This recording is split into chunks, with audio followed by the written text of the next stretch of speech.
Ito yung high.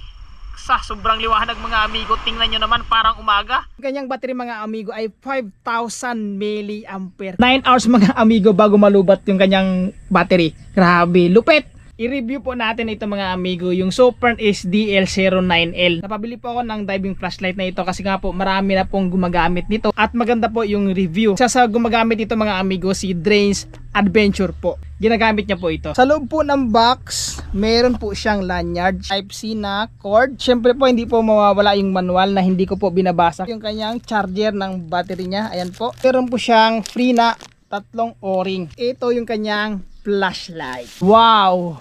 Ang ganda mga amigo. Yan po. Ito po yung Supern SDL09L na flashlight. Yan ho. Yung kanyang pangalan. Ayan po. Yung kanyang battery ay wow, 5,000 mAh. 8 hanggang 9 hours mga amigo bago malubat. Ang kanyang size ng battery ay 21,700 po yung size. Ito po ay long range na flashlight mga amigo. Aabot po ito ng 4 to 5, hindi pa, kahit nasa taas ka po ay kitang kita po yung ilalim ng dagat. Ito po yung kanyang light amigo. Ayan siya. Yan po yung low na merong 500 lumens. Malakas na mga amigo. Umaabot ng 20 hours bago po malubat. Ito naman po yung kanyang medium light. Ayan o, na merong 1,200 lumens. Ito yung pang-hunt natin na tumatagal ng hanggang 9 na oras. 9 hours mga amigo bago malubat yung kanyang battery. Grabe, lupit! Ito naman yung kanyang high. Yung high niya mga amigo, meron siyang 3,400 lumens na umaabot hanggang 5 hours mga amigo.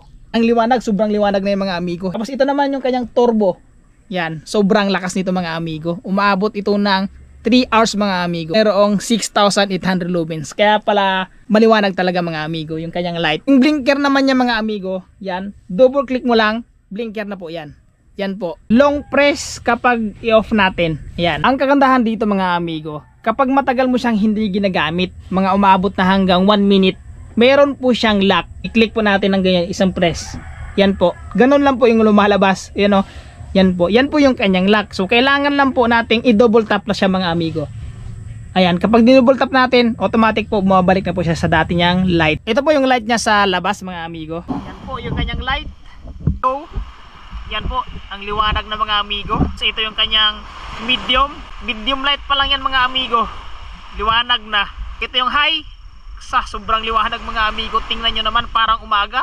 Ito naman yung kanyang turbo na walang hanggang liwanag. Sobrang liwanag mga amigo. Grabe yung light na to. Iba ka talaga super no. Tingnan nyo, layo nang narating mga amigo hanggang dun.